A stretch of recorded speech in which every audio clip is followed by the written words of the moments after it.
The alarm screamed across the orbital station. Captain G1 ran to the command deck, his heart pounding in his chest.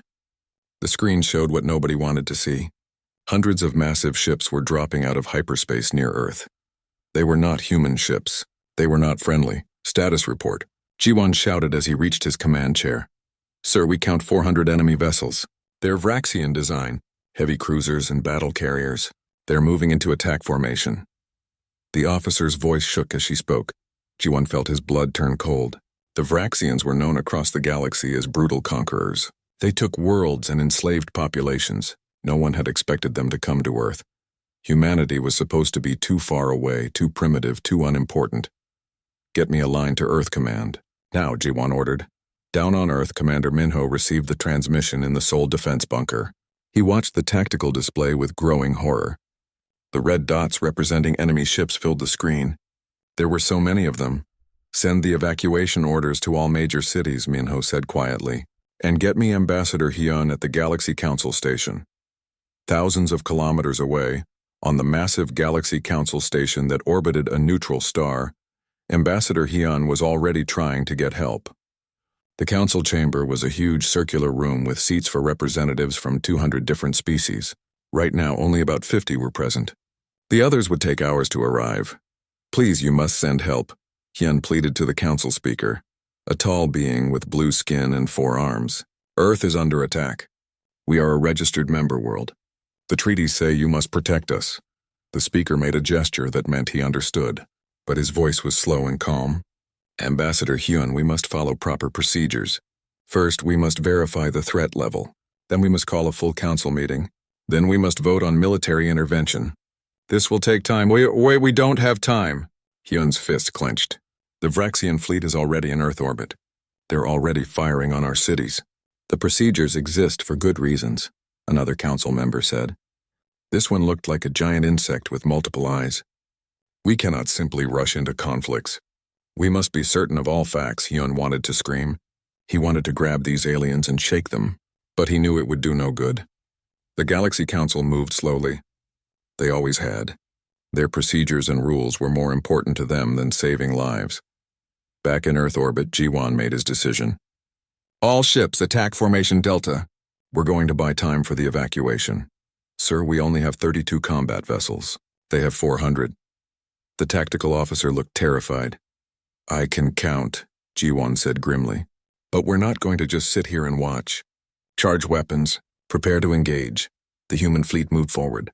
They were small ships compared to the Vraxian vessels. The largest human warship was barely the size of a Vraxian frigate. But they moved fast and they moved together. The first Vraxian ships opened fire. Bright green beams of energy lanced through space. 2 human vessels exploded immediately. The rest scattered, their shields straining against the assault. G1 gripped his chair as his ship shook from a near miss. Return fire. Target their command ship. Human missiles streaked toward the Vraxian fleet. They were kinetic weapons, simple but effective. Several found their marks. Explosions bloomed against Vraxian shields, but the big ships barely seemed to notice. On Earth, Minho watched the battle from his command center. The screens showed chaos. Cities were burning where Vraxian bombardment had struck. Millions of people were fleeing to evacuation centers. The highways were jammed with vehicles. The sky was full of civilian transport ships trying to escape. Sir, the coastal cities are hit worst, an officer reported. New York, Shanghai, Mumbai, São Paulo. They're firing on the population centers. Minho's jaw tightened. Get more air defense online. And where are those reinforcements from the moon base? They're coming, sir. 20 minutes out, 20 minutes. It felt like forever. In orbit, G1's fleet was being torn apart. They had destroyed 3 Vraxian ships, but they had lost 12 of their own. The mathematics were simple and brutal. At this rate, the human fleet would be gone in less than an hour. Captain, we're getting reports from the surface. The Vraxians are landing ground troops in multiple locations. The communications officer looked pale. G1 closed his eyes for just a moment. This was worse than anyone had imagined. The Vraxians weren't just attacking. They were invading. They meant to take Earth, not destroy it. On the Galaxy Council station, Ambassador Hyun watched a live feed from Earth. The view showed a Vraxian dropship landing in the middle of a city square. Massive armored soldiers poured out. They stood 3 meters tall and carried weapons that could cut through buildings. Human soldiers fought back with everything they had. Tanks fired. Infantry launched rockets. Helicopters swooped in with missiles. But the Vraxian soldiers had personal shields. The human weapons barely slowed them down, you see? Hyun turned to the council members who were finally gathering. This is happening right now. While you debate and follow procedures, my people are dying. The insect-like council member clicked its mandibles. We are very sorry, Ambassador. But the rules are clear. We need a full vote. We need proper authorization. This will take at least 6 standard hours. 6 hours. Hyun knew that in 6 hours Earth could fall. The Vraxian force was overwhelming. Humanity had never faced an enemy like this before. Their weapons seemed primitive compared to the alien technology raining destruction on their world. Back on Earth, General Daeho entered the command bunker. He was an older man with gray hair and hard eyes. He walked straight to Minho and placed a hand on his shoulder. It's time, Daeho said quietly. Minho looked up at him. Are you sure? Once we do this, there's no going back. Look at the screens, Daeho gestured to the displays showing burning cities and dying soldiers. We're already out of options. The Council won't help us in time. If we don't act now, Earth falls. Minho took a deep breath. Then he nodded. Do it. Daeho walked to a secure terminal in the corner of the command center. He placed his hand on a scanner. Then he entered a long code. The screen flashed red, then green. Authorization accepted, a computer voice announced. Project Sentinel is now active. All hidden assets are coming online. Far away on the moon, in facilities buried deep beneath the gray dust, lights began turning on. Massive doors opened in the lunar surface. Things that had been waiting in darkness for years started to move. In Earth orbit, Captain Ji-won saw something on his sensors that made no sense. What is that? Sir, I'm reading massive energy signatures from the moon, and from the asteroid belt, and from... I don't understand. These readings are coming from everywhere. Ji-won leaned forward, staring at his screens. New contacts were appearing. Hundreds of them. Thousands of them. And they were human signatures, but that was impossible. Humanity didn't have thousands of ships. They barely had 100 military vessels total, unless everything they thought they knew was wrong. The Vraxian fleet noticed the new contacts too. Their formation wavered, confused by what they were seeing. Ambassador Hyun's communication panel beeped. It was a priority message from Earth Command. When he opened it, he saw General Daeho's face. Ambassador, please inform the Galaxy Council that Earth does not require their assistance. We have the situation under control. Hyun's mouth fell open. Around him, the council members stared at the same message appearing on their displays. The situation under control? How was that possible? Then Hyun saw what the council's long-range sensors were showing. His eyes went wide. His legs felt weak. The Galaxy Council chamber fell completely silent. Everyone was staring at the same thing. Humanity had just revealed a fleet that dwarfed the Vraxian invasion force. The Vraxian admiral stood on his command bridge watching the tactical display with growing confusion. New contacts kept appearing on his screens. They emerged from behind the moon, from the asteroid belt, from positions hidden in Earth's orbital space. These were not the primitive human vessels his fleet had been easily destroying. These were something else entirely. Commander, identify those vessels, the admiral ordered. His second officer worked frantically at his console. Sir, they match no known human design in our database, but the energy signatures are definitely human origin. I count over 2,000 contacts now, and more are still appearing. 2,000. The admiral felt something he rarely experienced. Doubt. His invasion force of 400 ships had seemed more than enough to crush this backward world. The intelligence report said humans barely had 100 military vessels. They possessed only basic fusion drives and simple kinetic weapons. They were centuries behind galactic standard technology. But these new ships looked nothing like the crude vessels they had been fighting. On the moon, deep inside the Tycho crater facility, scientist Sunmi initiated the final activation sequence. Her fingers moved across holographic controls that appeared in the air before her. Around her, dozens of other scientists worked at similar stations. This facility had been built in secret over 40 years ago. The Galaxy Council had no idea it existed. Quantum displacement cores are online, Sunmi reported into her headset. Power levels at 98%. All weapon systems show green. Defense grid is fully operational. On her main screen, she watched hundreds of warships rising from hidden lunar hangars. These vessels used technology that humanity had developed in complete secrecy, technology that the galaxy thought impossible. Good work, everyone. General Daho's voice came through the speakers. Now let's show these invaders why they should never have come to Earth. Back in orbit, Captain Jiwon stared at his screens in shock. His small fleet of surviving ships was no longer alone. A massive human battleship had materialized next to his position. It was 10 times the size of his vessel. Its hull was covered in weapons he had never seen before. Unknown vessel, identify yourself, Jiwon transmitted. Captain Jiwon, this is Admiral Taejin on the battleship Indomitable. You and your crews fought bravely. Now fall back and let us handle this. Jiwon knew Admiral Taejin's name. He was supposed to be in command of the Mars Defense Outpost. But this ship was nothing like the vessels stationed at Mars. Sir, I don't understand. Where did this ship come from? Explanations later, Captain. Right now we have work to do. All ships advance on the Vraxian fleet. Engage at will. The new human fleet moved forward. The Vraxians opened fire immediately. Their green energy beams lanced out, the same weapons that had torn through Jiwon's ships like paper. But when those beams hit the shields of the new human vessels, something different happened. The energy simply vanished, absorbed by shield systems that operated on principles the Vraxians didn't understand. The Vraxian admiral watched his weapons strike the human ships with no effect.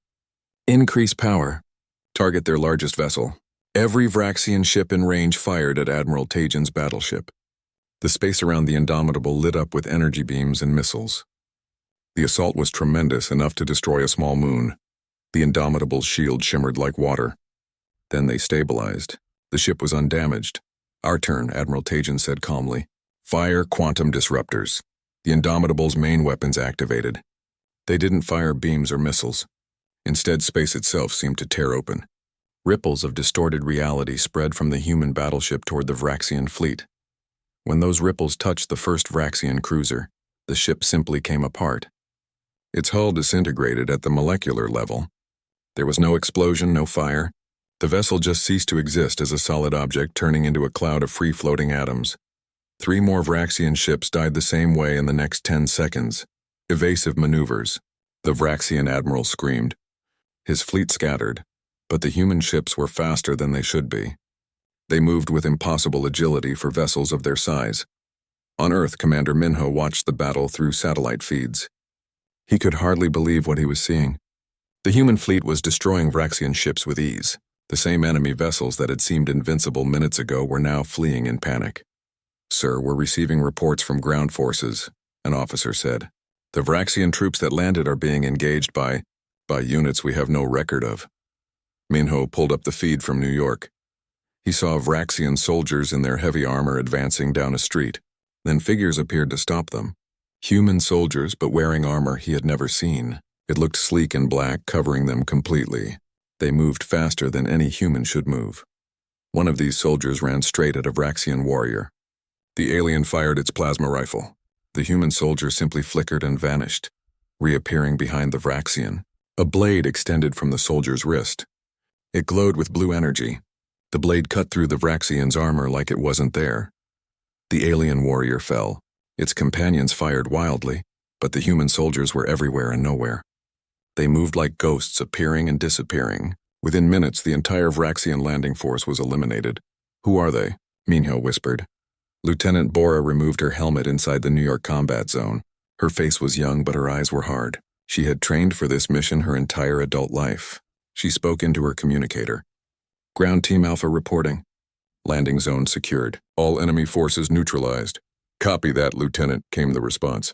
Proceed to landing zone Beta. More Vraxian dropships incoming, Bora smiled.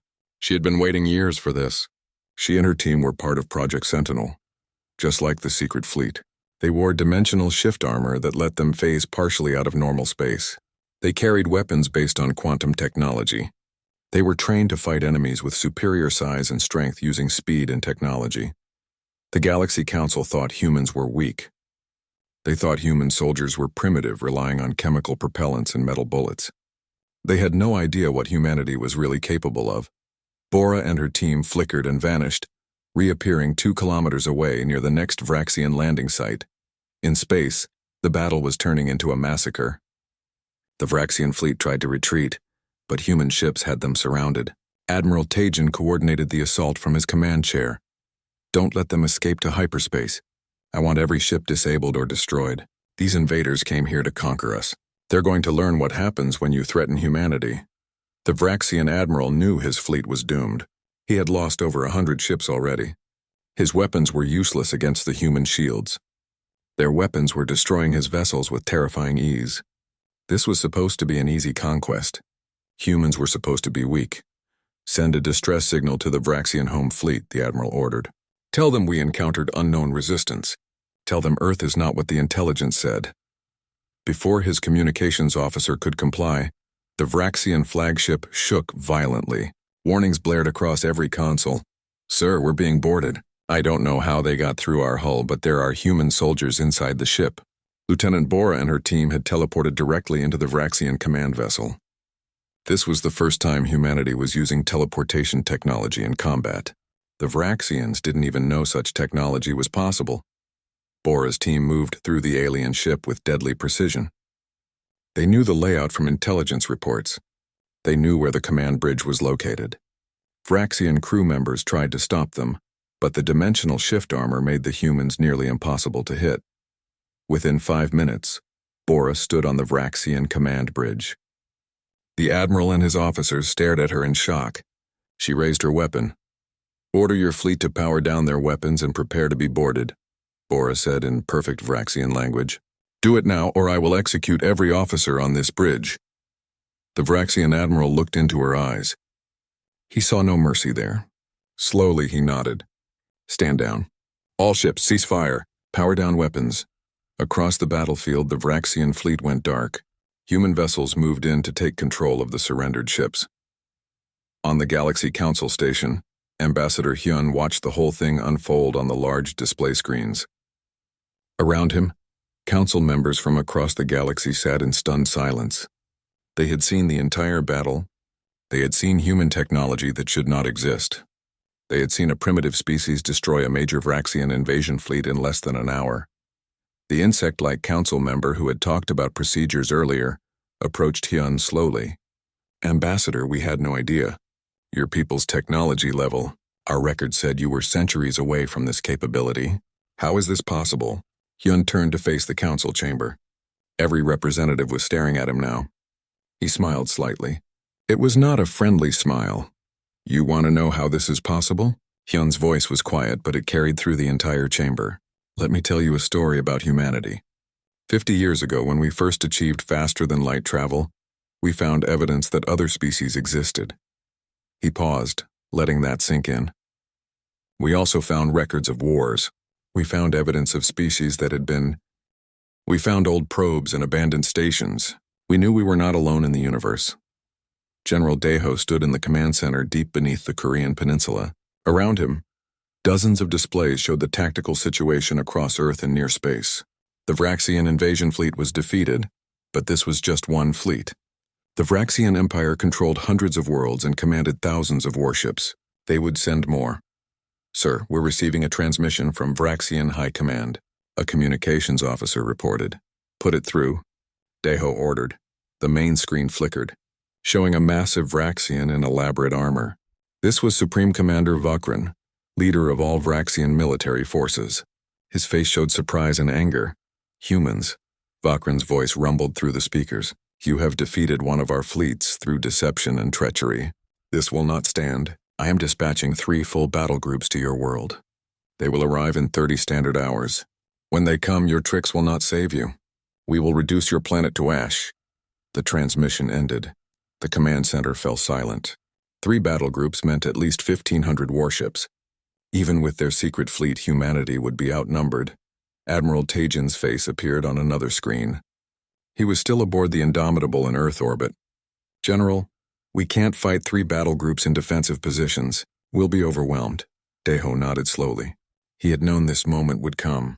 Humanity had revealed their strength, and now they would face the full might of a galactic empire. Defense was no longer an option. "Then we don't fight defensively," Daeho said quietly. We take the fight to them. How long until we can launch a strike on the Vraxian staging area? Tajin's eyes widened. Sir, you're talking about an offensive operation deep into Vraxian space. That's at least 20 light years from Earth. I know where it is, Admiral. Can we reach it before those battle groups launch? Tajin consulted with someone off-screen. Then he looked back at Deho. If we use the quantum slipstream drives at maximum, we can be there in 18 hours. But General, we've never used those drives at full power over that distance. The stress on the ships will hold, Deho cut him off. And if they don't, we'll still complete the mission. Gather the fleet. We leave in 2 hours.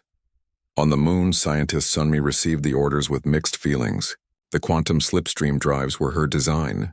On paper, they could move ships faster than any other propulsion system in the galaxy. But they had only been tested on short jumps.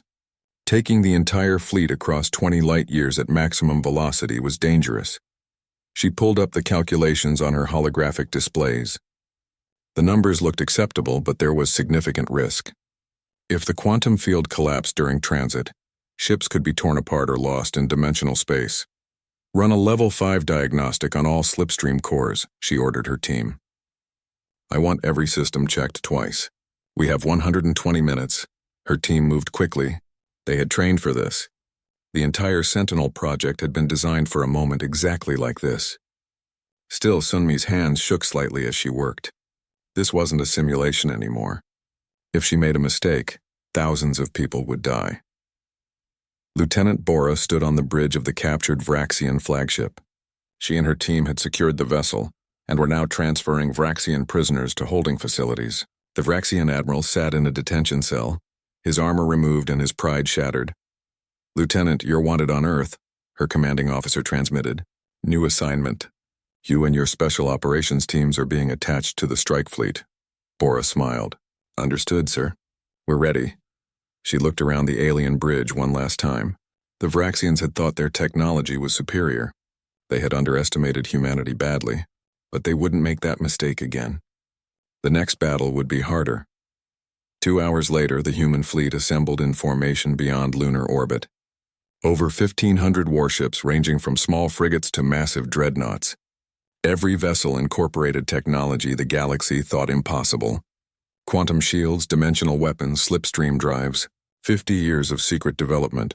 Admiral Tajin broadcast to the entire fleet. All ships, this is the Admiral. Today we take the fight to an enemy who thought we were weak. The Vraxians came to conquer Earth. Now we're going to show them what happens when you threaten humanity. We're going to strike their staging area before they can launch their attack. This will be the largest military operation in human history. Every one of you has trained for this moment. Make humanity proud. Captain G1 listened to the Admiral's words from his ship, a new destroyer that had emerged from the lunar facilities.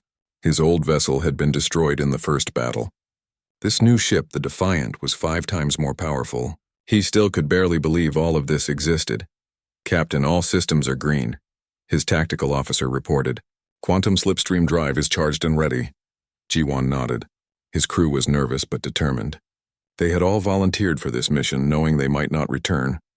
Slipstream coordinates locked, the navigation officer announced, ready to engage on Admiral's order. Across the fleet, 1,500 ships reported ready status. Admiral Tajin took a deep breath. This was it. The moment humanity stepped onto the galactic stage as a true military power. All ships engaged slipstream drives. Take us to Vraxian space. Space twisted around the human fleet. Reality bent in ways that hurt to look at. Then, in a flash of quantum light, 1,500 warships vanished from Earth orbit. They reappeared 18 hours later at the edge of the Vraxian staging system. The stress of the journey had been intense. 3 ships had suffered drive failures and been left behind, their crews rescued by other vessels. But the rest of the fleet had made it. Tactical report, Tajin ordered. Sir, I'm reading massive enemy presence in system. At least 2,000 Vraxian vessels, maybe more. They're concentrated around the 4th planet. That appears to be their main staging area. 2,000 ships. The Vraxians had assembled an overwhelming force. Tajin studied the tactical display. The enemy vessels were spread out, not expecting an attack. They thought they were safe in their own territory. Launch recon drones. I want to know their exact positions and defensive capabilities. And someone get me a tactical assessment from our intelligence officers. Commander Junho reviewed the intelligence data rapidly. He was humanity's leading expert on Vraxian military tactics. He had studied them for 20 years, preparing for this day. Admiral, the Vraxians are using standard defensive formation Delta 9. It's designed to protect against frontal assault. But there's a weakness. Their capital ships are concentrated at the center, protected by smaller vessels on the perimeter. If we can create a gap in their defensive line, we can hit their command ships directly. How do we create that gap? Taejin asked. Junho smiled. We use dimensional shift tactics. Send in stealth ships equipped with quantum disruptors. They phase shift through the defensive perimeter, then emerge inside the formation and cause chaos. While the Vraxians are confused, the main fleet strikes from multiple directions. It's risky, another officer commented. If the stealth ships are detected before they reach the interior, they'll be destroyed. The Vraxians can't detect our phase-shifted vessels, Junho said confidently. They don't have the sensor technology. Trust me, Admiral. This will work. Taejin considered the plan. It was aggressive, maybe too aggressive. But they had come here to send a message. Defensive tactics wouldn't accomplish that. Do it. Lieutenant Bora, your teams are with the stealth ships. Your job is to board and disable the Vraxian command vessels once the chaos starts. Understood, sir. Bora's voice came through the comm. She and her special operations teams were already loaded onto 10 small stealth ships. These vessels were designed specifically for infiltration missions. They could phase shift through most forms of matter, making them essentially invisible. The stealth ships moved forward, engaging their dimensional drives. From normal space, they simply faded from view. They were still there, but existing partially in another dimension. Sensors couldn't track them. Weapons couldn't hit them. Bora watched through her ship's viewports as they passed through the Vraxian defensive line. They flew right through the hulls of enemy warships, the phase shift technology allowing them to exist in the same space without touching. It was an eerie feeling, seeing Vraxian crew members and equipment as ghostly images around them. 2 minutes to target, her pilot announced. Prepare for dimensional re-entry. The stealth ships moved deep into the Vraxian formation, positioning themselves near the massive command dreadnoughts at the center. These were the vessels that controlled the entire fleet. Disable them and the Vraxians would lose coordination. All ships report ready, Bora said into her comm. Admiral, we're in position. Copy that, Lieutenant. Execute in 30 seconds. All fleet units prepare to engage on my mark. The seconds ticked down. The human main fleet waited at the system's edge, weapons charged and shields raised. The Vraxian fleet remained unaware, confident in their superiority. Mark! 10 stealth ships simultaneously dropped out of phase shift, emerging inside the Vraxian formation. They appeared next to command dreadnoughts and immediately fired their quantum disruptors at point-blank range. The weapons tore through Vraxian sage. Supreme Commander Vakran's dreadnought shook as another human weapon struck its shields. He gripped his command throne, his warrior pride crumbling with each passing second. Around him, his fleet was dying. Hundreds of Vraxian warships had been destroyed in less than an hour. The survivors were scattered and panicking. Supreme Commander, the humans are hailing us, his communications officer reported. Vakran wanted to refuse, wanted to keep fighting until the end, but he looked at his tactical display and knew the truth. His fleet was finished. If he continued this battle, every ship and every crew member would die. Put them through, he said quietly. Admiral Taejin's face appeared on the screen. The human looked calm, almost relaxed. Supreme Commander Vakran, you came to destroy Earth, now your fleet is broken. Order your ships to surrender immediately, or I will destroy every single vessel in this system. You cannot do this, Vakran growled. The Vraxian Empire spans 100 worlds. We have thousands of ships. Even if you defeat this fleet, more will come. You cannot win. Watch me, Taejin replied. You have 60 seconds to decide. Surrender or die. Vakran looked around his bridge. His officers stared at him, waiting for orders. They were warriors bred for combat. But they were not fools. The humans had superior technology and tactical advantage. Continuing the fight would be suicide without purpose. All ships, Vakran transmitted on the fleet-wide channel. Power down weapons. Prepare to be boarded. We surrender. Across the battlefield, Vraxian ships went dark. It was the first time in 300 years that a Vraxian fleet had surrendered to anyone. On the Galaxy Council Station, absolute chaos reigned. The council chamber was packed with representatives from every member species. They had all watched the battle through long-range sensors. What they witnessed should have been impossible. A human fleet had traveled 20 light-years in less than a day. That alone defied known physics. Then they had destroyed a Vraxian battle fleet twice their size. The Vraxians were one of the 3 most powerful military forces in the galaxy, yet humans had crushed them effortlessly. Ambassador Hyun stood at the center of the chamber. Every eye was fixed on him. He had been summoned to explain humanity's actions. The council wanted answers. The council speaker, the tall blue-skinned being with 4 arms, gestured for silence. Ambassador Hyun, this council demands an explanation. Your species has violated numerous treaties. You concealed military capabilities far beyond what you reported. You conducted offensive military operations without council approval. These are serious violations. Hyun looked around the chamber slowly. He saw fear in many of the representatives' faces. They were scared of humanity now. Good, they should be. Violated treaties? Hyun's voice was sharp. Let me remind the council what happened. Earth was attacked by a hostile force. We sent a distress call to this council, as required by treaty. What was your response? You told us to wait. You said procedures must be followed. You were willing to let my planet burn while you debated and voted. The procedures exist for necessary reasons, the insect-like representative said, though its voice lacked its earlier confidence. Your procedures would have gotten billions of humans killed, Hyun shot back. We gave the council a chance to help us. You failed, so we defended ourselves using our own resources. That is not a treaty violation. That is survival. But you lied about your capabilities, another representative argued. You reported having only primitive technology. You claim to be centuries away from advanced propulsion and weapon systems, yet you have quantum drives and dimensional weapons. You deceived the entire council. We never lied, Hyun said carefully. Every technology report we filed was accurate. We reported exactly what we wanted you to know. The council never asked if we had secret military programs. You assumed we were primitive because we acted primitive. That was your mistake, not our deception. Diplomat Yuna stood up from her seat in the human delegation area. She was younger than Hyun, but she had been part of the Sentinel project planning from the beginning. She understood the strategy better than anyone.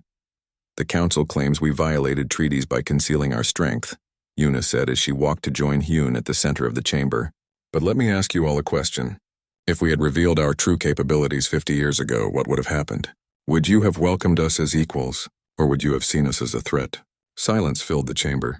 Several representatives shifted uncomfortably in their seats.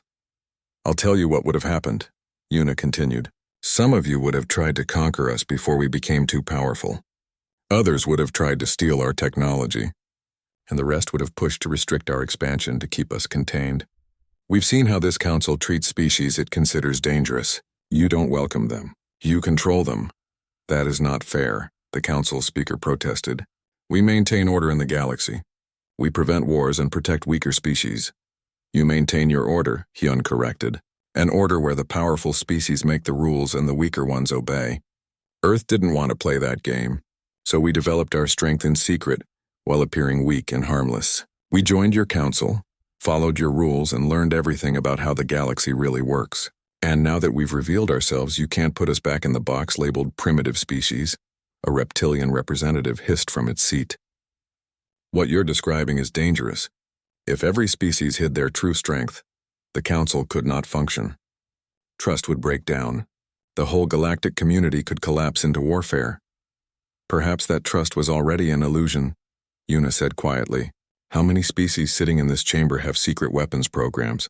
How many have hidden fleets or concealed technology? Be honest with yourselves. Humanity just did openly what many of you do in secret. More uncomfortable silence. Yuna had touched on a truth that nobody wanted to discuss. President Hana's face appeared on the large communication screen. She was speaking from Earth, but her words were transmitted to the entire council chamber. Hana had been Earth's president for 8 years. She had known about the Sentinel project since taking office. Now it was time to speak plainly. Members of the Galaxy Council, Hana began, I want to be clear about Earth's position. We did not start the conflict with the Vraxians. They came to our world with the intent to conquer and enslave us. We defended ourselves. Then we took the fight to their territory to prevent future attacks. These are the actions of a sovereign species protecting itself. You destroyed 2 entire Vraxian fleets, a council member interjected.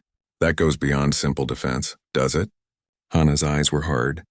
The Vraxians sent 400 ships to attack Earth. Then they prepared to send 1,500 more. We eliminated both threats. If we had only destroyed the first fleet, the second would have come and we would be fighting the same battle again. We chose to end the threat permanently. And now the Vraxian Empire is threatening total war, the council speaker said. They are demanding that the council sanction humanity for unprovoked aggression. If we don't, they will leave the council and possibly attack multiple human-held worlds. Let them leave, President Hanna said flatly. And let them attack if they choose. They will lose, gasps echoed around the chamber. Was she serious? The Vraxian Empire had thousands of ships and billions of warriors. Even with their advanced technology, humanity couldn't fight an entire empire, could they? President Hanna, the council speaker said carefully. I don't think you understand the scale of what you're suggesting. Total war with the Vraxian Empire would be catastrophic. Even if humanity could win, the cost would be enormous. I understand perfectly, Hanna replied, but the council needs to understand something.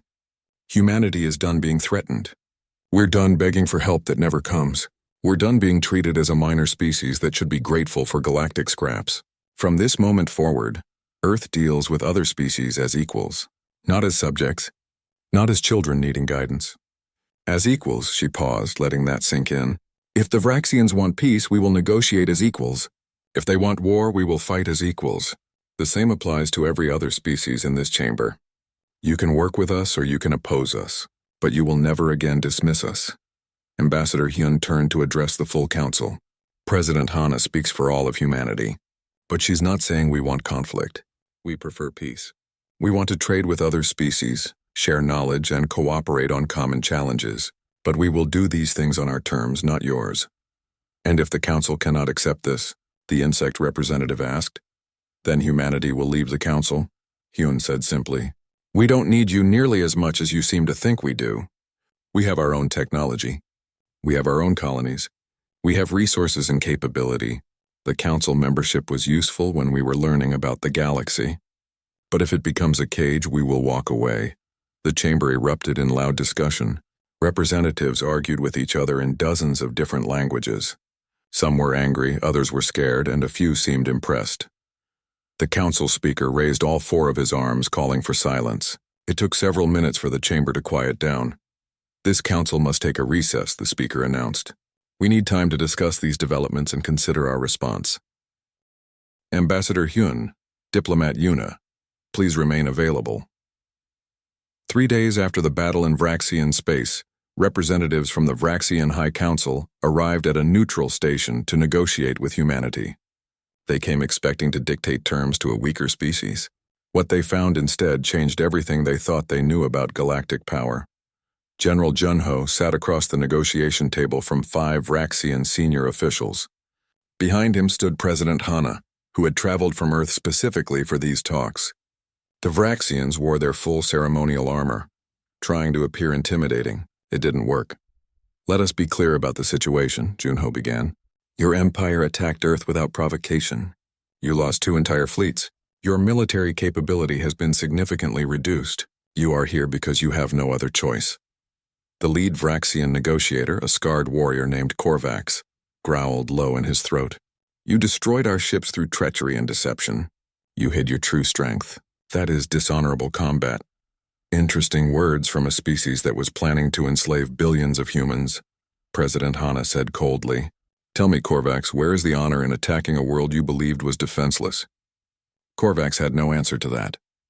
Junho pulled up a holographic display showing a map of Vraxian territory. Here are our terms. First, the Vraxian Empire will formally recognize Earth and all human colonies as sovereign territory. You will not enter our space without permission. Second, you will pay reparations for the damage caused to Earth. The amount is 30 trillion galactic credits. Impossible, another Vraxian shouted. That would bankrupt our economy. Then you should not have started a war you couldn't win, Junho replied calmly. Third, you will reduce your military fleet by 40%. The ships will be decommissioned under human supervision. Fourth, you will share all intelligence you have on other potentially hostile species. And fifth, you will sign a non-aggression treaty with humanity lasting a minimum of 50 years. The Vraxians looked at each other in shock. These weren't negotiation terms. This was a surrender document, and if we refuse? Korvax asked. President Hana leaned forward. Then we will return to Vraxian space. We will blockade your major worlds. We will destroy your remaining fleet. And we will do it all while broadcasting the battles to the entire galaxy, so everyone can see how weak you've become. Is that what you want? Korvax's hands clenched into fists. Every instinct told him to reject these terms, to fight back. But he had seen the battle reports. The humans had destroyed Vraxian fleets with technology that seemed like magic. If war continued, the Vraxian Empire would be crushed. We need time to discuss with our High Council, Korvax said finally. You have 2 hours, Junho said. After that, the offer expires and we solve this the military way. The Vraxians left the negotiation room. Once they were gone, President Hana exhaled slowly. That was risky, she said to Junho. If they refuse, we'll need to follow through on your threat. They won't refuse, Junho assured her. They're warriors, but they're not stupid. They know they're beaten. Meanwhile, at the Galaxy Council Station, the full council had reconvened. The past 3 days had been filled with heated debate. Some species wanted to sanction humanity for its aggressive actions. Others argued that humans had only defended themselves. A few quietly were impressed by humanity's sudden rise to power. Ambassador Hyun stood before the council once more. But this time the atmosphere was different. The representatives looked at him with new eyes that saw an equal, or perhaps even something more. The council speaker addressed the chamber. After extensive debate, this council has reached several decisions regarding humanity's status. First, we acknowledge that Earth acted within its rights to defend itself from the Vraxian attack. No sanctions will be imposed. Hyun allowed himself a small smile of relief. Second, the speaker continued, we recognize that humanity possesses technology and military capability equal to the most advanced species in the council. Therefore, Earth's status is upgraded from developing world to full member status with all associated rights and privileges. This caused murmuring among the representatives. Full member status meant humanity would have voting power on major decisions. They would have a seat at the table where galactic policy was made. And third, the speaker said, pausing for effect, in recognition of humanity's strategic importance and demonstrated capability, we offer Earth a position on the Council Security Committee. The chamber erupted. The Security Committee consisted of only 7 species. They were the most powerful military forces in the galaxy, the ones who responded to major threats. It was a position of enormous influence. Hyun took a moment to process this. The Security Committee, just 3 days ago, most of the council had viewed humans as primitives barely worth noticing. Now they were being offered one of the most prestigious positions in galactic politics. The council honors us with this offer, Hyun said carefully. However, before we accept, humanity has some conditions of our own. The speaker's expression showed surprise. Conditions? You would place conditions on this honor? We would, Hyun confirmed. First, we want the council charter amended to include faster response protocols for member worlds under attack. What happened to Earth, where we had to wait for procedures while our planet burned, cannot happen to anyone else. The council must be able to mobilize defense forces within hours, not days. Several representatives nodded agreement. Other species had faced similar problems with the council's slow response times. Second, Hyun continued, we want open trade agreements with all member species. No restrictions on human ships or merchants. We will engage with the galactic economy as equals, not as supervised children. These seem reasonable, the speaker said. What else? Third, we want council support for human expansion into unclaimed territories.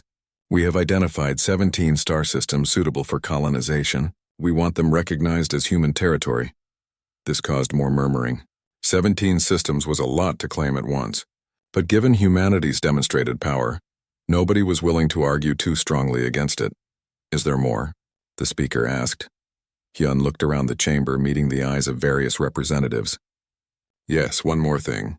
We want the council to acknowledge that species have the right to maintain confidential military programs. No species should be required to disclose all of their defensive capabilities. Privacy and security matters should be respected. He was asking the council to legitimize what humanity had done, to make it acceptable for species to keep military secrets. It was a bold request, but also a practical one. As diplomat Yuna had pointed out, many species probably already had secret programs. The council speaker consulted with several senior members. Then he turned back to Hyun. Your conditions are acceptable. We will draft amendments to the charter incorporating these changes. Does humanity accept the position on the Security Committee? Hyun smiled. We do. Humanity is honored to serve. Back on Earth, the news of humanity's new status spread quickly.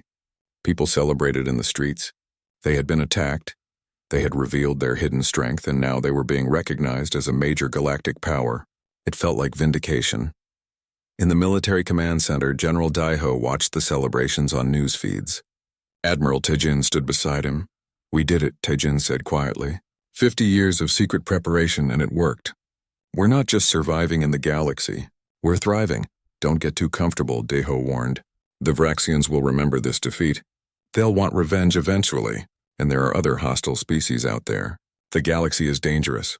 But now everyone knows we're dangerous too, Taejin pointed out. That should make them think twice before attacking us. Daiho nodded slowly. Perhaps. But we need to stay vigilant. Keep developing new technology. Keep training our forces. The secret fleet gave us an advantage, but others will try to catch up.